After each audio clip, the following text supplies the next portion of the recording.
Hey folks, Sam Whitfield here. I just wanted to take a moment to say thank you for downloading the audio podcast and listening to the show wherever you may be. I really appreciate it. And I would like to let you know that you can also now support the show directly via Anchor. If you go to anchor.fm/Whitfield Report, you can now support the show using Apple Pay or Android Pay on your mobile device, depending on which type of phone you have. And you can contribute $1, $5, or $10 as the 3 levels of contribution. I would really appreciate anything that you can give. Every little bit helps the show. And you can find the link to support the show directly in your show notes, depending on which app you're using. I would really appreciate the support if you can. If not, please continue to support the show by giving us a rating on iTunes and sharing with your friends. Thank you very much, and I hope you enjoyed the show. God bless.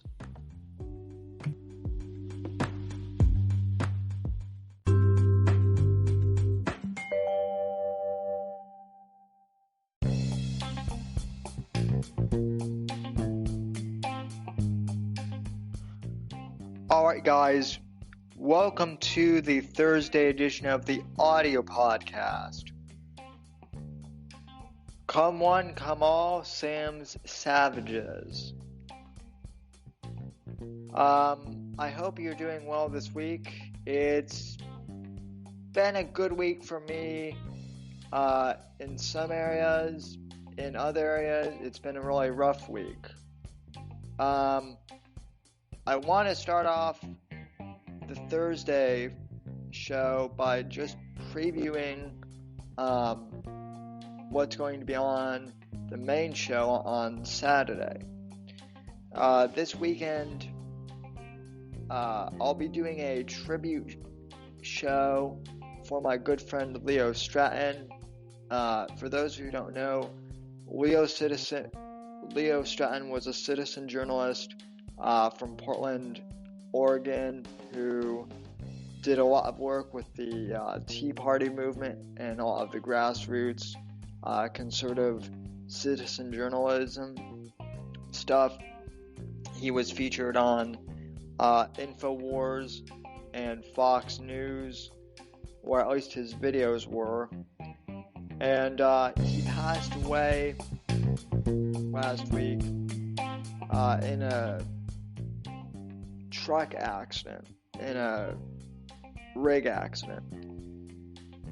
And so my friend Dan Sandini, who knew Leo, he's been a guest on the podcast before as well. He and Leo were have both been podcast guests before on the Whitfield Analysis, which is my old podcast.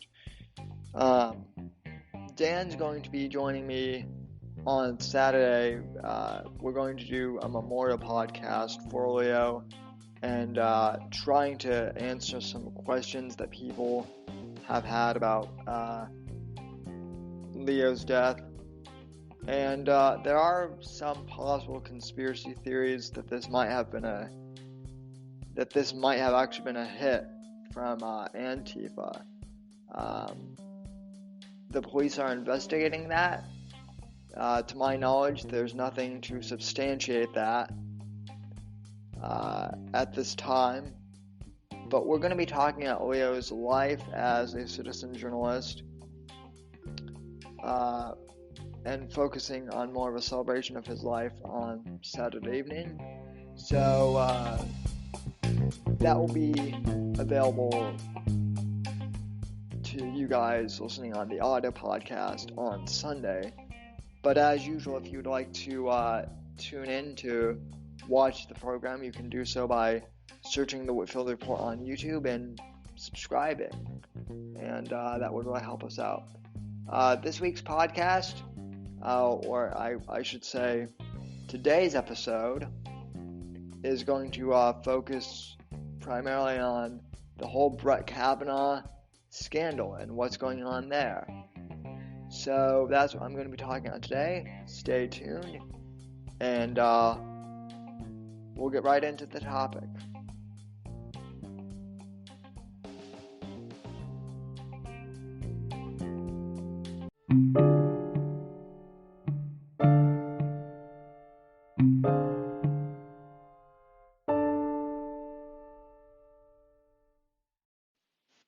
Alright, you savages, let's talk about the confirmation of Judge Kavanaugh.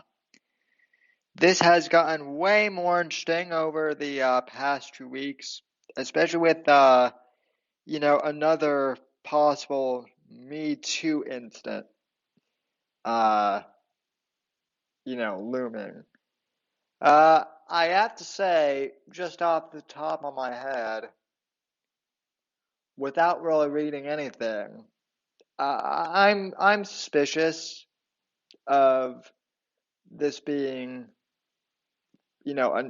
false, of this just being complete and total, bullcrap as usual.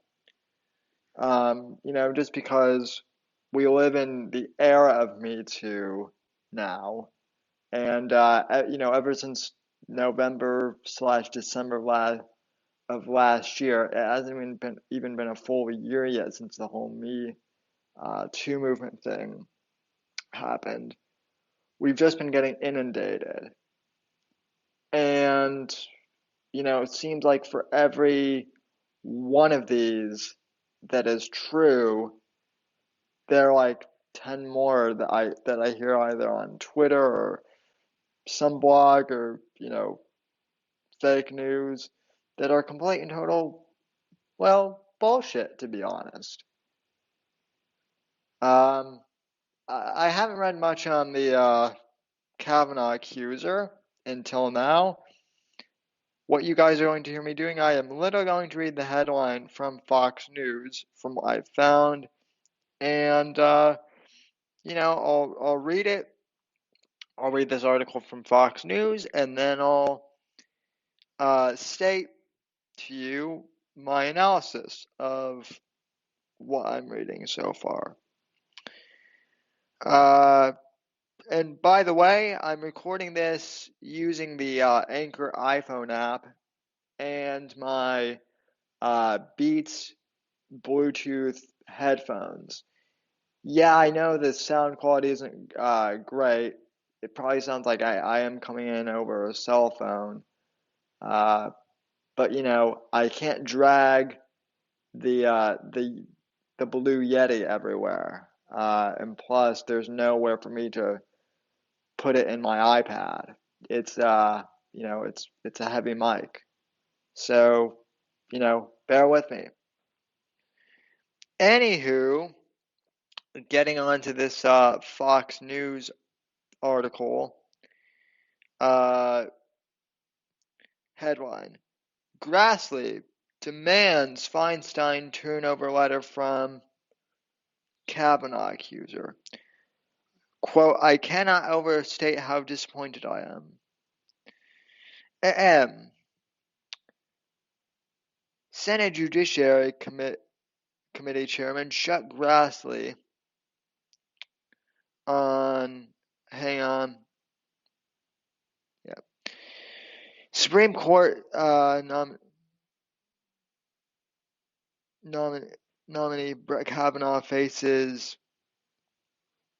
accusation of sexual misconduct when he was in high school. Okay.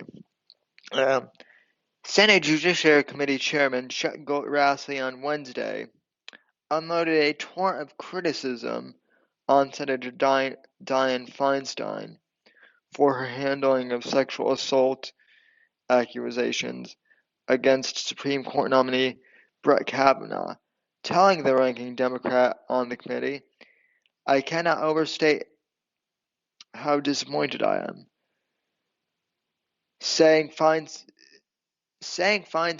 chose to sit on the allegations until a politically opportune moment, end quote, Grassley demanded she immediately turn over an unredacted copy of the letter from Kavanaugh's accuser, Christine Blasey Ford, that Feinstein received July 30th. Okay, so right there, this proves my point that this, that this accusation is either, bullshit completely, or that it doesn't really matter, and they're just using this as political leverage. Because, folks, Feinstein has had this letter since July, and it's September 20th at the time of when I'm recording this. So, over a month and a half. Back to the article. Feinstein, Democrat from California, shared the letter with federal authorities and other senators only last week, days before a key Judiciary Committee vote on Kavanaugh's confirmation, after a leak about the letter was published in The Intercept. Republicans have accused Democrats of orchestrating that leak. Oh, so I guess The Intercept is like a magazine or a blog or something. Grassley, Republican from Iowa, who called the document a significant piece of evidence in Judge Kavanaugh's confirmation process, said that despite multiple requests, he still only has access to a redacted copy of the letter, included in supplemental background materials provided by the FBI to a select group of senators. Okay, so again, folks, this is further proof in my mind that this is another Me Too bullshit scandal. Now I'm going to keep going reading this article, but it doesn't look good. It doesn't look good for the Dems here. It really doesn't.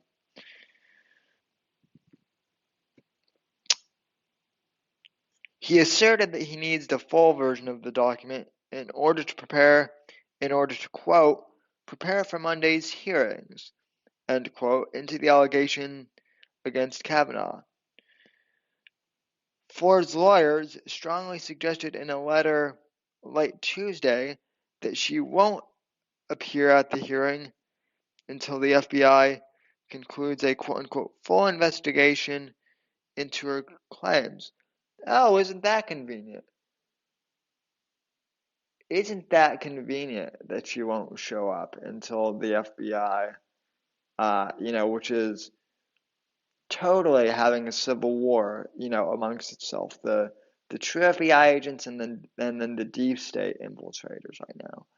Yeah, I'm sure that's going to get a lot of stuff done. Okay. In a follow-up letter Wednesday, the lawyers, Lisa Banks and Deborah Katz, those don't sound like feminists at all, doubled down on that request, even as Republicans characterized it as a stall tactic that did not excuse Ford from providing sworn testimony before the Senate. And the Republicans,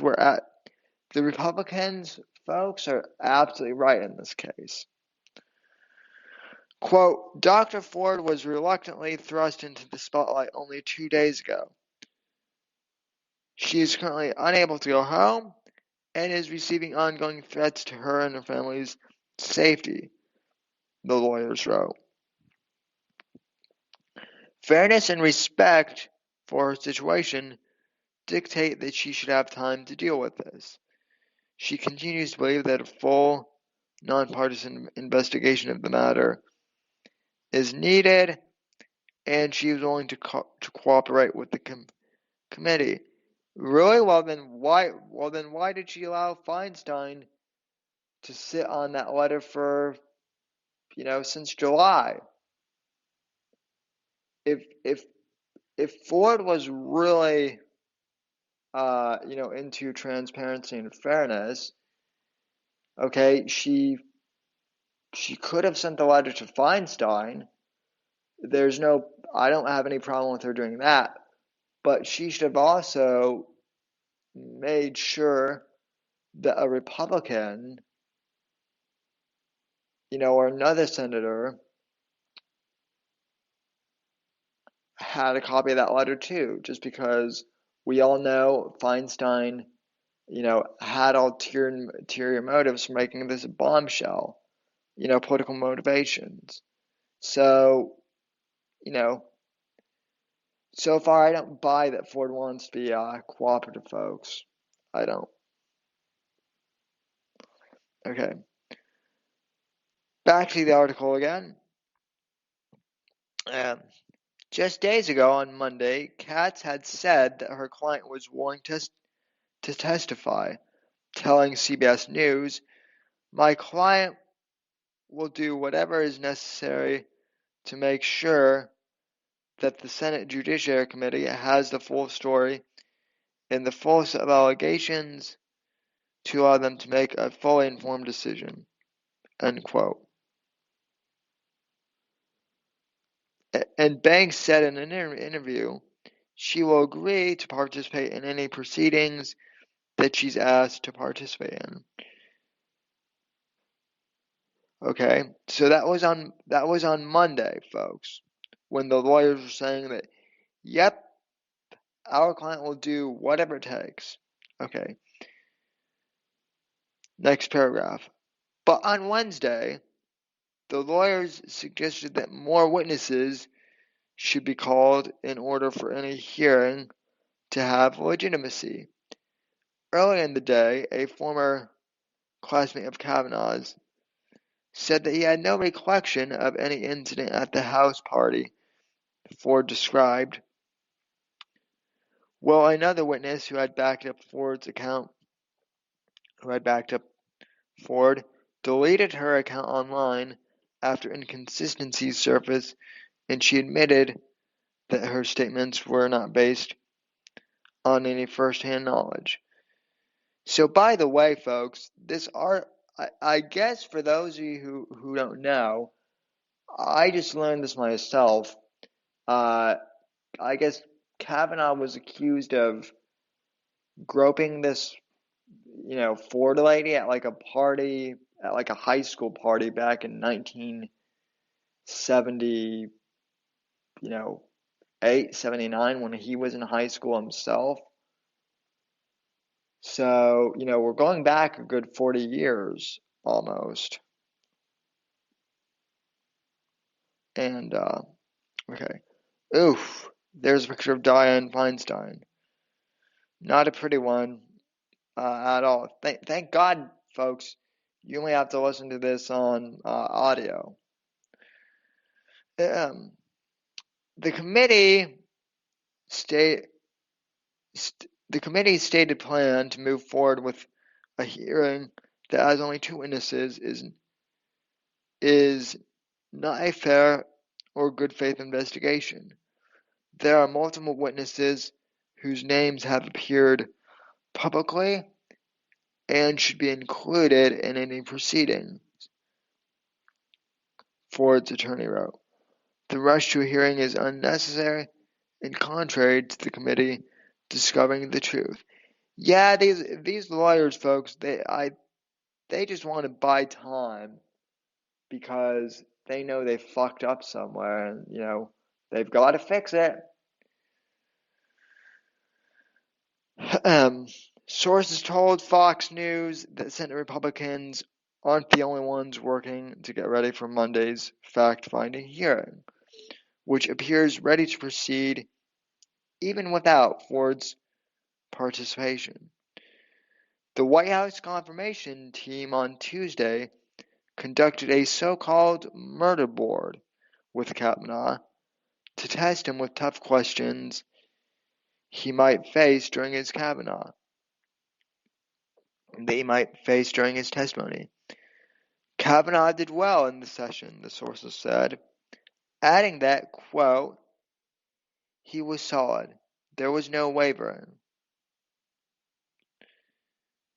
However, GOP leaders have signaled that there will be no hearing if Ford refuses to show. Quote, if she's not attending, I don't know what the point of going forward would be, said Senate Majority Whip John Cornyn, Republican of Texas, a member of the Judiciary Committee. And, once again, the Republicans, and Cornyn specifically here, folks, is absolutely right. Republican senators gave Ford a deadline of Friday to indicate whether she will testify next week. So she has a little bit less than a day, folks.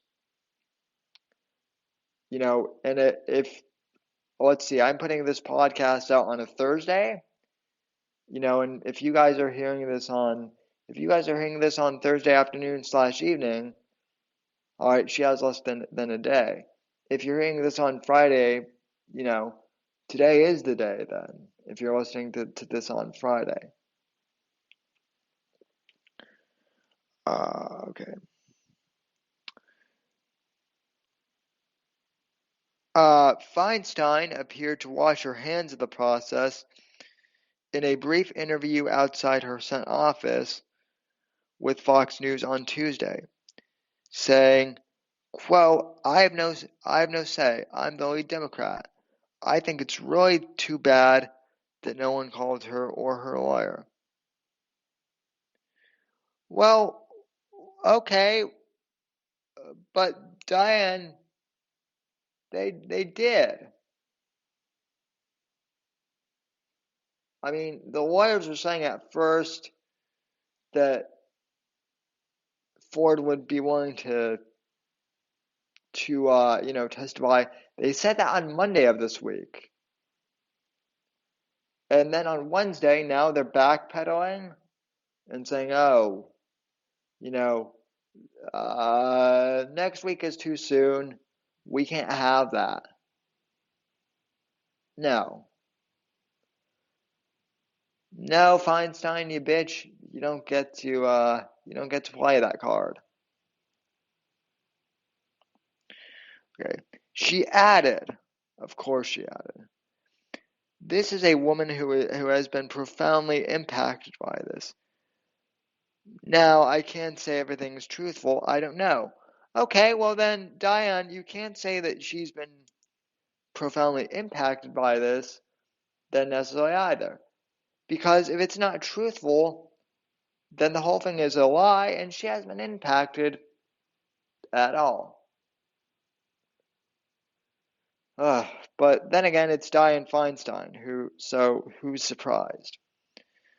Top Republicans, going back to the article, top Republicans have said they repeatedly called and emailed Ford's lawyers and have offered to fly staffers to California or anywhere else to speak with Ford.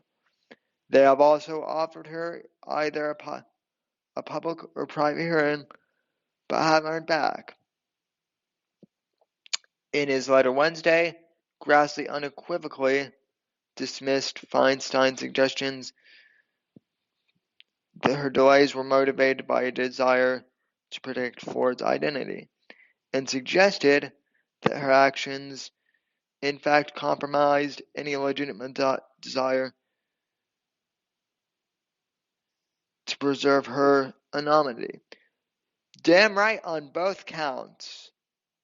Damn right. These allegations could have been raised to me, or to Judge Kavanaugh, while protecting Dr. Ford's anonymity, Grassley said. Try saying that word 5 times fast. Had Dr. Ford not made her allegations public via the Washington Post over the weekend, I still would not know her identity. Absolutely right. None of us would. He continued, these allegations could have been raised both within the last 7 weeks and in a way that protected Dr. Ford's anonymity. Instead, you chose to sit on the allegations until a politically opportune moment. I cannot overstate how disappointed I am in this decision. Okay. President Trump echoed that line of argument Wednesday, even as he encouraged Ford to speak to the Judiciary Committee and said she deserved to be heard. Oh, right, yeah. So President Trump is he's saying that she deserves to be heard, and yet he's still the biggest misogynist on the face of the earth, according to Love. Right? He's so misogynist. He's saying that the accuser, should be heard out. Yeah, right. That's real misogynistic of President Trump. Okay. Quote, why did Democrats wait until everything was finished and then bring it up? That doesn't look good, Trump said. Again, he's absolutely right. Also on Wednesday, Grassley sent 2 other letters, one to Ford's attorneys, urging her to appear at Monday's scheduled hearing into her allegations, and another scathing missive to Senate Judiciary Committee Democrats. Alright, and there's a link. There's a link to that in the article, but I'm not going to go over that. Okay. In those letters, Grassley railed against Democrats' abuse of this confirmation process through quote-unquote delay and obstruction with every argument available. He reiterated that Monday's hearings would remain on the calendar despite Democrats' objections. Quote, I will view any additional complaints about this process very skeptically, he said. The Judiciary Committee chairman flatly disputed claims by Ford's lawyers that he had requested Kavanaugh to sit at the same table with Ford during Monday's hearings, or that he had only sought a publicly televised hearings. Instead, Grassley said, Ford was offered the chance to testify privately in a confidential session with Republican senators and staffers without Kavanaugh nearby.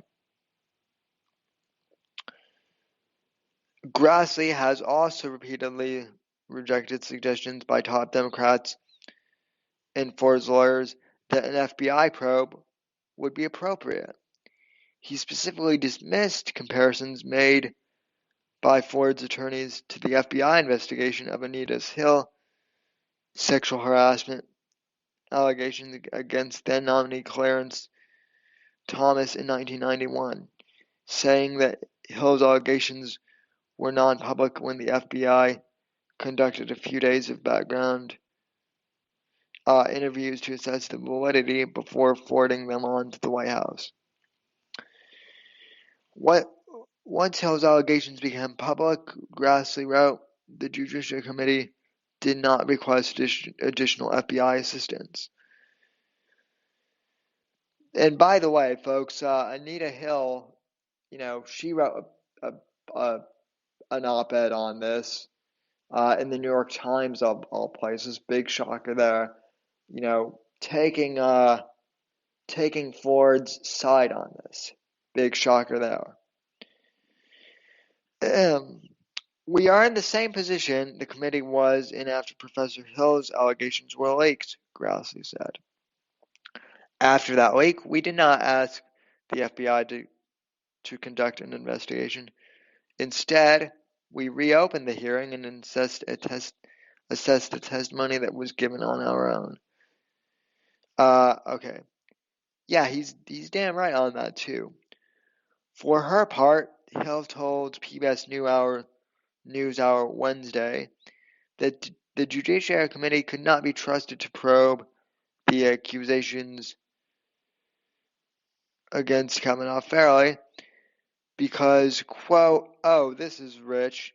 I doubt they are qualified to carry out an investigation in a neutral fashion," end quote. Okay, what the fuck? And Dianne Feinstein is? Okay, yeah, this is further proof that this is just a witch hunt against Kavanaugh. Anita Hill, the woman who falsely accused Clarence Thomas of sexual assault, one of the first black Republican Supreme Court justices, by the way. She falsely accused him back in 91 of sexual assault. And that was discovered. And yet, now she's saying, oh, we should totally believe Ford. And by the way, the committeemen are unqualified to carry out in a neutral fashion. Absolutely pathetic. Okay. On Tuesday, a federal law enforcement officer told Fox News it is totally inappropriate for someone to demand we use law enforcement resources to investigate a 35-year-old allegation when she won't go under oath and can't remember key details, including when or where it happened. Jeez. Okay, we're almost at the end of this. Okay.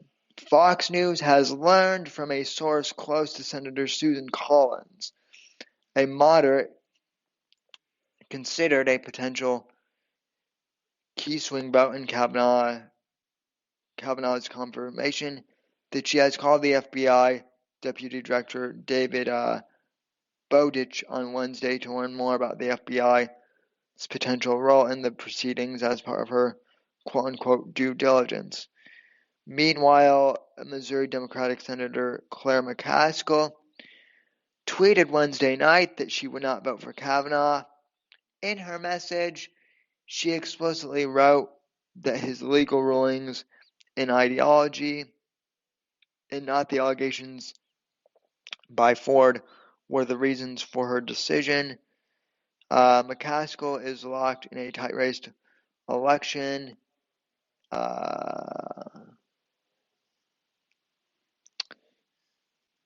In a red state that Trump won handily in 2016. All right. Okay, so that's the article, folks.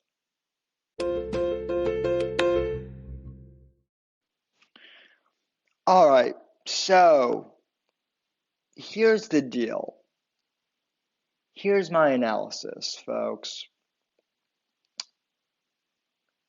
Based on this Fox News article, based on the American Watchman Roundtable podcast that I did last week on the Judge Kavanaugh hearing, this accusation is BS. It's bullshit. Okay, the lawyers cannot substantiate Ford's story. They they tried. The quote unquote testimony backing up Ford's allegation seems to be complete bullcrap. Okay, furthermore, and I know this is a controversial statement in today's Me Too society,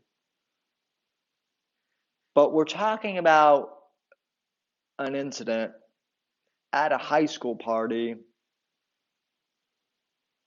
40 years ago. okay, where supposedly Kavanaugh, groped this, Florida woman. Now, let me just tell you,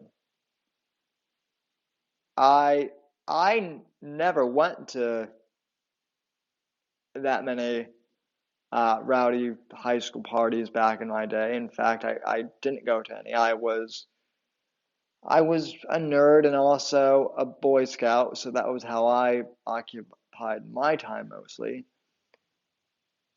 But even so, when I was in high school, I will tell you that there were wild parties in high school where there was a lot more than just like touching going on among, male and female students. I mean, hell, in the halls of the high school during the day, guys would slap girls on the ass walking by. It wasn't really even like a sexual thing either.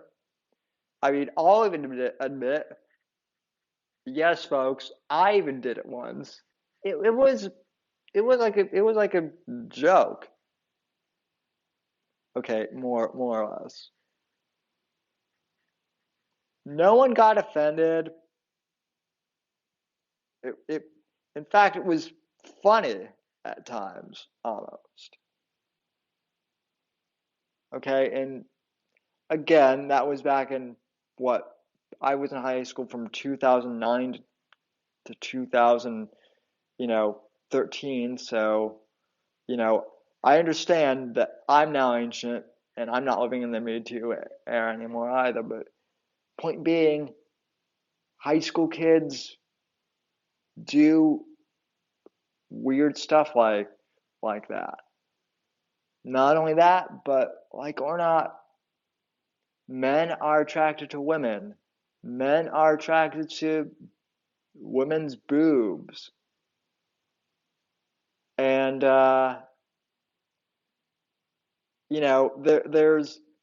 there's that meme. There's this meme floating around on the internet, and I it's I might even put it as the cover art for this week's bonus podcast. It's a meme basically of a 2-year-old. Well, it's not even kid's not even 2 years old.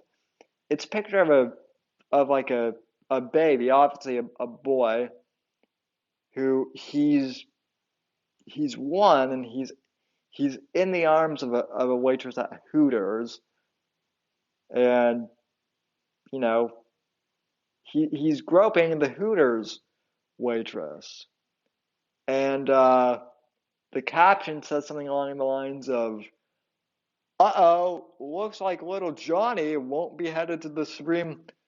Just axed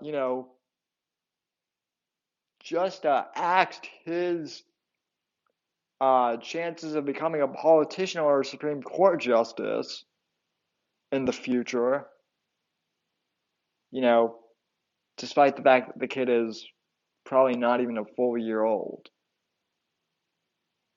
I mean, and it's a parody, but honestly, this is how insane and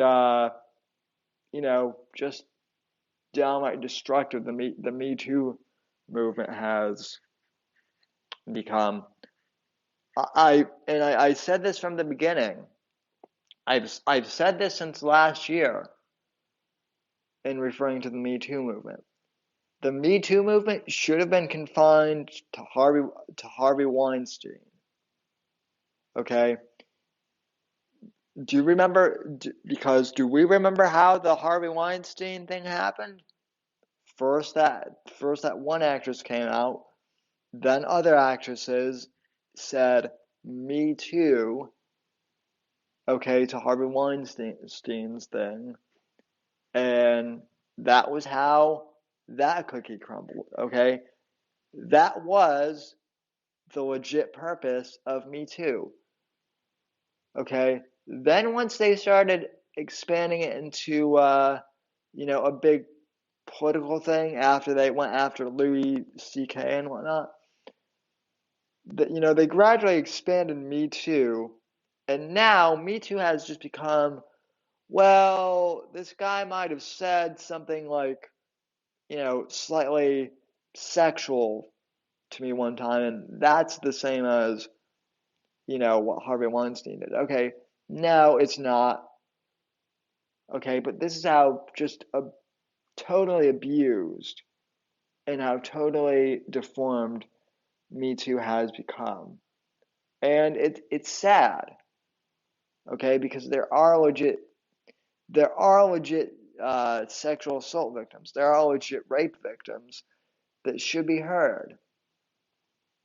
But maybe it's not a good idea to make sexual assault into a whole big social movement.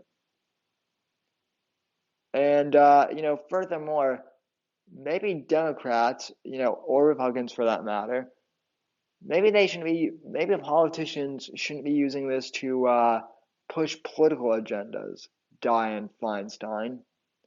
How about that? So, yeah, this Christine Ford thing is BS.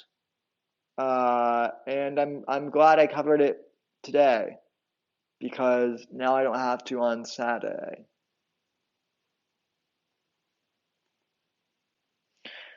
Anywho, it's time to wrap up the show, so let's do that.